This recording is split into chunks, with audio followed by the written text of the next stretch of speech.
hari ini, alhamdulillah, luar biasa. Allahu Akbar. Alhamdulillah, sehat semua. Kelihatannya semangat-semangat ini. Oke, seperti biasa, sebelum kita memulai pelajaran, marilah kita baca doa terlebih dahulu. A'udzu billahi minasyaitonir rajim. Bismillahirrahmanirrahim. Alhamdulillahi rabbil alamin. Ar-Rahmanir-Rahim. Maliki yaumiddin. Iyyaka na'budu wa iyyaka nasta'in. Ihdinas siratal mustaqim. Siratal ladzina an'amta 'alaihim ghairil maghdubi 'alaihim waladdallin. Amin. Bismillahirrahmanirrahim. Rabbi zidni 'ilma warzuqni fahma birahmatika ya arhamar rahimin. Amin ya rabbal alamin. Oke, sebelumnya Ibu absen dulu ya.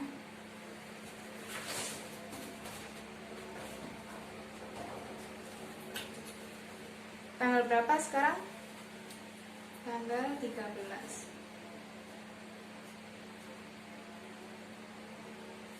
Ahmad Jihad masuk? Masuk. Akbar Falah? Alvan Rizky? Atfal Syafuddin? Atfal Syafuddin mana? Ardelia Melinda? Bella Sadiah mana? Berlian Safitri? Lengkap, alhamdulillah. Masuk semua ya? Oke. Apakah semuanya sudah siap untuk belajar? Sudah. Kalau sudah berarti harus fokus ya sama apa yang diterangkan sama Ibu nanti. Oke? Sekarang kita pelajaran apa sih? Iya benar, pelajaran sejarah kebudayaan Islam. Bab apa kalau boleh tahu? Gak ada yang tahu. Gak ada yang belajar tadi malam. Gak ada. Aduh, sangat disayangkan. Oke. Sekarang kita akan membahas tentang ketabahan Nabi Muhammad SAW dan para sahabatnya ketika berdakwah. Jadi hari ini kita membahas tentang perjuangan Nabi Muhammad dan sahabatnya ketika berdakwah. Yang pertama ada strategi Nabi ketika berdakwah. Yang kedua, ketabahan Nabi dan sahabat-sahabatnya ketika menghadapi ancaman-ancaman ketika sedang melakukan dakwah. Oke. Sebelum Ibu melanjutkan menjelaskan materi hari ini, silakan dibaca bukunya halaman 5 sampai halaman 8. Ibu kasih waktu selama 10 menit dari sekarang. Oke, harus dibaca ya. Sambil kalian membaca, Ibu juga menempelkan media yang akan kita gunakan pada hari ini.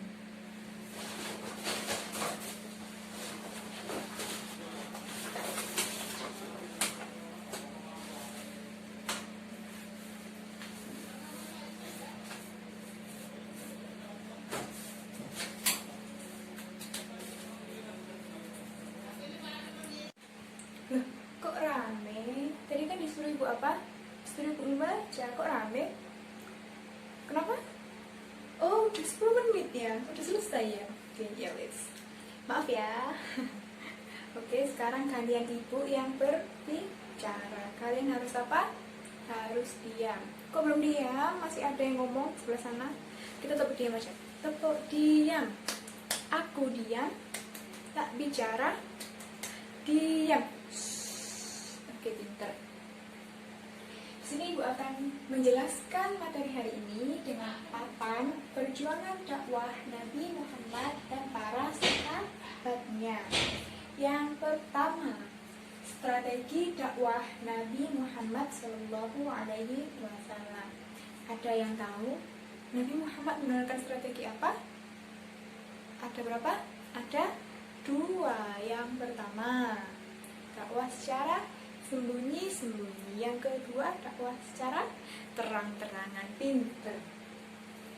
Nabi Muhammad SAW melakukan dakwah secara sembunyi-sembunyi sesuai dengan perintah Allah, sesuai dengan wahyu kedua yang diturunkan oleh Allah kepada Nabi Muhammad, yaitu dakwah secara sembunyi-sembunyi yang ditujukan kepada para sahabat dan keluarganya. Gimana Nabi Muhammad SAW pertama kali melakukan dakwah secara sembunyi-sembunyi? Gimana? Iya, Arif, gimana? Di rumah Arkom bin Abil Arkom. Benar sekali, Pak. Oke. Lalu apa hasilnya dari Nabi Muhammad melakukan dakwah secara sembunyi-sembunyi? Yaitu hasilnya adalah para sahabat dan keluarga Nabi yang diajak Nabi untuk berdakwah sembunyi-sembunyi saat itu memeluk agama Islam. Lalu sebutan apa untuk orang-orang yang pertama kali masuk Islam? Apa? Kurang keras. As-sabiqunal awwalun. Benar sekali. Coba sebutkan, ada siapa saja yang pertama? Yang pertama, istri Nabi Muhammad siapa? Khadijah binti Khuwailid. Benar. Yang kedua, anak kecil sendiri siapa? Ali bin Abi Thalib. Benar. Lalu siapa saja? Siapa lagi? Iya, benar. Dan seterusnya. Oke. Yang kedua, dakwah secara terang-terangan. Jadi Nabi Muhammad SAW melakukan dakwah secara sembunyi-sembunyi selama 3 tahun. Kemudian Allah menurunkan wahyu lagi. Allah memerintahkan Nabi untuk dakwah secara terang-terangan. Di mana, di ayat mana Allah memerintahkan Nabi? Di ayat Al-Hijr ayat berapa? Ayat 94. Baca bersama-sama ya. Bismillahirrahmanirrahim. Fastaqima tu'maru wa a'rid 'anil musyrikin. Shadaqallahul azim. Ayo, siapa yang membaca artinya? Angkat tangan. Iya. Ayo Fadil. Iya, benar sekali. Alhamdulillah. Lalu, gimana langkah awal Nabi Muhammad ketika berdakwah secara terang-terangan? Ada yang tahu? Jadi, Nabi Muhammad mengumpulkan para kerabatnya dan para petinggi-petinggi kaum Quraisy untuk diajak makan bersama, untuk dijamu oleh Nabi Muhammad. Lalu, apa yang disampaikan oleh Nabi Muhammad saat itu? Yang pertama, yaitu menyembah Allah Subhanahu wa Ta'ala. Yang kedua, berbuat baik kepada sesama manusia. Dan Nabi Muhammad juga berkata bahwa kita di sini sama derajatnya di mata Allah. Tidak ada yang kaya, tidak ada yang miskin, semuanya sama. Oke. Kemudian apa yang terjadi? Paman Nabi Muhammad, salah satu paman Nabi Muhammad SAW menentang secara keras. Siapa dia? Siapa? Iya, siapa? Abu Lahab. Benar sekali. Abu Lahab sangat menentang keras apa yang didakwahkan oleh Nabi, sangat menolak. Dan bahkan Abu Lahab pun mengancam Nabi Muhammad untuk memusuhinya. Dari situlah ancaman Nabi Muhammad dan para sahabatnya ketika berdakwah mulai bermunculan. Bahkan dari pihak saudara Nabi sendiri pun ada yang menolak keras. Siapa tadi namanya? Abu Lahab. Nah, apa yang dilakukan Abu Lahab? Salah satunya yaitu menaruhkan kotoran. Bayangkan kotoran ditempelkan di punggung orang, di punggungnya Nabi ketika Nabi sholat. Astagfirullahaladzim. Coba bayangkan ketika kita di posisi Nabi Muhammad, apa rasanya? Pasti marah, geram kan? Ya Allah. Tapi Nabi Muhammad menghadapi itu semua dengan kesabaran. Kemudian siapa lagi? Iya, istrinya Abu Lahab, benar sekali. Jadi suami istri sangat menentang keras Nabi Muhammad SAW. Mereka sama-sama mempunyai strategi, sama-sama memikirkan tipu muslihat untuk menghancurkan Nabi, untuk melemahkan Nabi, agar Nabi tidak melanjutkan dakwahnya. Apa yang dilakukan istri Abu Lahab saat itu? Salah satunya menaburkan duri di sepanjang jalan yang dilewati Nabi Muhammad ketika hendak sholat di masjid. Jadi di jalannya itu ditaburi duri yang tajam sama istri Abu Lahab. Oke, selanjutnya ancaman dari kaum kafir Quraisy. Di sini juga sama, hampir sama dengan Abu Lahab. Tapi ini lebih kejam karena itu dilakukan oleh bersama-sama banyak orang gitu, oleh orang kaum kafir Quraisy, yaitu melempari Nabi Muhammad dengan kotoran yang sangat bau. Dan apa yang terjadi? Kotoran tersebut jatuh tepat di kepala Nabi Muhammad saat beliau melakukan sholat di masjid. Dan saat itu Nabi Muhammad sedang sujud. Kemudian kotorannya jatuh tepat di kepalanya Nabi. Astagfirullah. Pasti kita sudah marah-marah, sudah ngedumel, mungkin kita jika diposisikan seperti Nabi, pasti kita akan menyerah, akan mundur, tidak kuat lagi dengan dakwah dengan amanah yang dipikul di pundaknya. Namun Nabi Muhammad tetap sabar dan kuat. Oke, selanjutnya di sini ada ketabahan para sahabat dan keluarga Nabi saat menghadapi ancaman. Yang pertama, ada Khadijah binti Khuwailid. Siapa tadi Khadijah? Istri Nabi Muhammad. Jadi Khadijah binti Khuwailid ini, istri Nabi ini, sangat mendukung besar sama dakwah yang dilakukan oleh Nabi Muhammad. Bahkan sebagian besar harta yang dipunya oleh Khadijah binti Khuwailid ini dipergunakan untuk dakwahnya Nabi Muhammad SAW. Kemudian tidak hanya itu, Khadijah binti Khuwailid ini juga mendapatkan ancaman dari orang-orang. Diancam dan bahkan ada yang bilang untuk membujuk Nabi Muhammad untuk memberhentikan dakwahnya. Oke, selanjutnya Bilal bin Rabah. Siapa yang tahu Bilal bin Rabah? Siapa? Iya, benar. Orang yang menggunakan azan pertama kali. Jadi dulunya Bilal bin Rabah ini adalah budak hamba sahaya, yang dimana Bilal bin Rabah ini dibeli oleh Umayyah bin Khalaf. Namun pada suatu hari Umayyah bin Khalaf ini tahu bahwa Bilal bin Rabah sudah tidak menyembah berhala lagi dan menyembah Allah, mengikuti ajaran Nabi Muhammad SAW. Kemudian si Umayyah ini marah, sangat marah kepada Bilal bin Rabah. Dan Bilal bin Rabah diberi kesempatan untuk memeluk agamanya kembali, untuk menyembah berhala lagi, maka dia tidak akan disiksa. Apa siksaan yang diberikan Umayyah kepada Bilal bin Rabah? Ada apa aja? Yang pertama, dicambuk, terus dijemur. Iya benar, dijemur di teriknya panas matahari di tengah lapangan.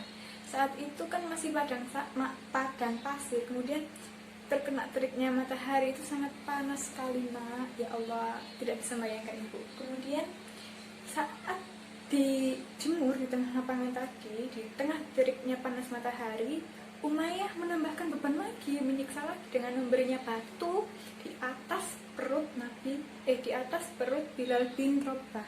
Masya Allah, astagfirullah. Jadi perjuangan Nabi dan para sahabatnya yang sepaham dengan Nabi ini sangat kuat, sangat berjuang untuk menegakkan agama Allah Subhanahu wa Ta'ala. Lihat dari perjuangannya, apa yang bisa kita ambil?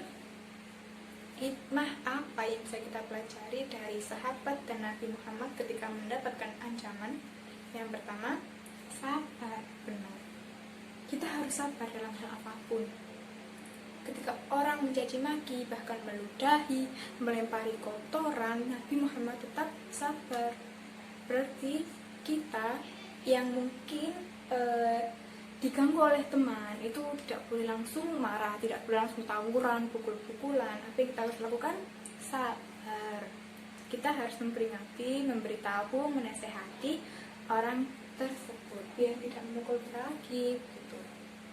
Oke. Hikmah yang kedua yaitu apa?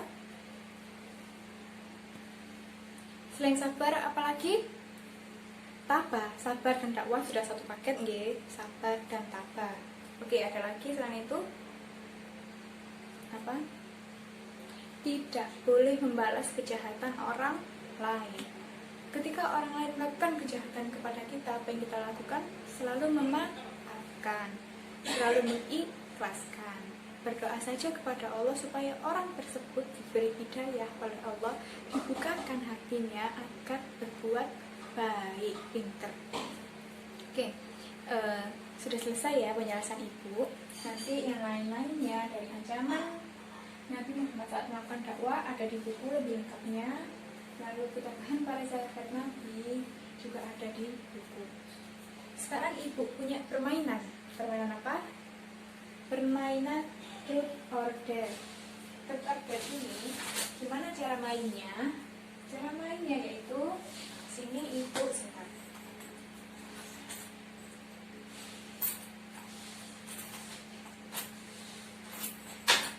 Di sini Ibu punya koin 500. Kita buat kesepakatan. Di sini ada dua sisi. Yang pertama sisi uang 500, yang kedua sisi Garuda. Saat dilempar, nanti kan pasti ada peluang kemunculan uang dan gambar. Jadi kita sepakati untuk truth. Jadi kita sepakati bahwa truth, anak yang mendapatkan truth saat melempar ketika uangnya berbentuk uang, ketika uangnya berbentuk angka 500. Kemudian anak yang melempar dan mendapatkan Garuda berarti dia mendapatkan dare. Apa sih Bu di dalamnya truth or dare itu, di dalam kotaknya truth or dare? Jadi di dalamnya truth or dare itu nanti ada tantangan, ada soal dari Ibu. Jadi kita mainnya dengan koin 500 ini, oke? Ibu contohkan ya, Ibu lempar koinnya. Ibu mendapat gambar Garuda nggih. Berarti Ibu ambil soal yang di kotak dare. Benar. Kita ambil di kotak dare.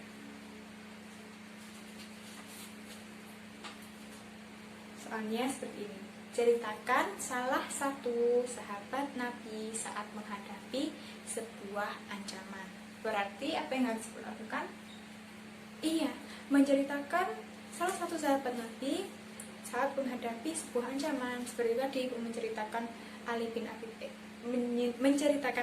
Thalib, Bilal bin Rabah, dan lain-lain. Oke, paham? Oke. Sekarang Ibu tunjuk ya untuk main permainan truth or dare ini. Oke, siap? Karena waktunya sudah hampir habis, jadi permainan truth or dare-nya ini dilanjutkan di minggu depan, di pertemuan minggu depan. Kenapa udah nggak sabar kita mau maju? Oke. Jadi pelajaran kita hari ini adalah ketabahan Nabi Muhammad dan para sahabatnya ketika melakukan dakwah. Benar. Jadi strategi apa saja? Yang pertama strategi dakwah secara sembunyi-sembunyi. Yang kedua secara terang-terangan. Kemudian ancaman apa saja yang dirasakan oleh Nabi dan para sahabatnya ketika melakukan dakwah? Disiksa. Seperti apa? Dicambuk. Terus dilempari kotoran, bener. Lalu apa respon dari Nabi Muhammad dan para sahabatnya ketika mendapat ancaman tersebut? Sabar dan tabah. Kemudian tidak membalas perbuatan kejahatan dengan kejahatan. Pintar. Oke. Ibu mau kasih PR untuk minggu depan ya. Harus dikerjakan loh. PR-nya halaman 15. ada silang-silangan ABCD, kemudian esai Romawi 1 dan Romawi 2 dikerjakan di rumah. Dimana dikerjakan di mana?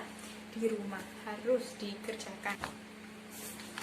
Karena ibu akan mengambil nilai kalian dari PR ini, oke? Mau isi jurnal dulu.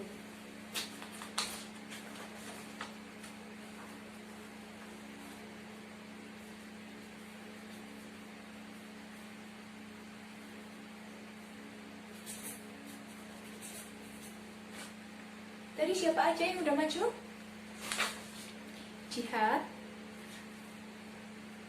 Oke, berarti kurang 17 anak ya. Oke, minggu depan kita lanjutkan lagi. Seperti biasa, sebelum ibu akhiri pembelajaran hari ini, kita mengucapkan hamdalah terlebih dahulu, kemudian dilanjut dengan bacaan kafaratul majlis. Alhamdulillahirabbil alamin. Subhanakallahumma wa bihamdika asyhadu an la ilaha illa anta astaghfiruka wa atubu ilaik.